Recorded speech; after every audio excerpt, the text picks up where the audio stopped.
But Will, I want your take on what's happening here and what message he, but really ultimately this entire production, was trying to send about our country in this particular moment. Yeah, and I mean, viewers could see the sort of fake, hopefully fake vomit coming out as well. I mean, I think it's very disturbing that this happened at the White House. One thing I should note here, we're now seeing people like Dana White, the head of UFC, sort of try to distance themselves from Josh Okoth's remarks. But he did something very similar to this back in January when he said that Brittany Griner, again, another black woman, is transgender. And so when you put this guy on this massive stage, you know what's going to happen. UFC controls these cards. Presumably the White House controls who's going to fight as well. I think you can hear the laughter when he makes that remark, the fact that the White House now has come out and not disowned him or anything. I mean, I think it's really disturbing, and I think it gets at the sort of ugly spectacle that this event was. Ashley, a lot of people have compared this to Gladiator, to the famous Roman saying, bread and circus. I think it's interesting, though, at a time when so many Americans feel like they don't have the first key part of that phrase, which is at least the bread, the basic sustenance, to feel kind of secure in your everyday life right now.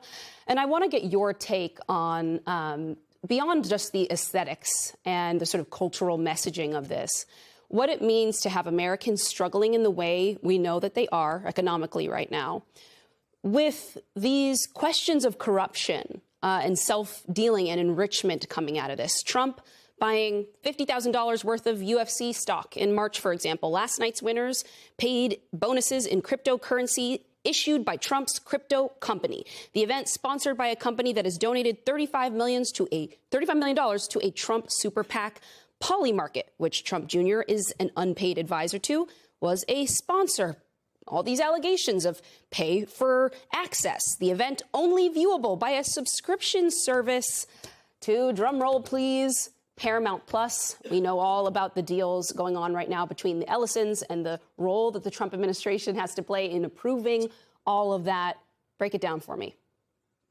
Well, you've just laid it all out. And, putting aside that presidents invite figures of culture to the White House all the time, poets, playwrights, etc. It is President Trump's right to choose who he has. But again, as we just covered, it's worth noting that the sorts of people and the sorts of language and comments they made are those that should instantly be disowned. And these should not have come to a surprise to the president or his team, because this is a guy who has made similarly racist and conspiracy theorist comments previously. Putting all of that aside, what Trump has not been able to get away with, and what really upsets voters, and what he might be able to get away with in a different moment, is this sense of grift and corruption and only caring about himself and his allies. And if the bread part of bread and circus, as you point out, was being taken care of, there might be less outrage. And I want to be clear, not just from the left and not just from Democrats, but you hear this from Republican voters who were part of that very broad coalition that helped reelect Trump in 2024.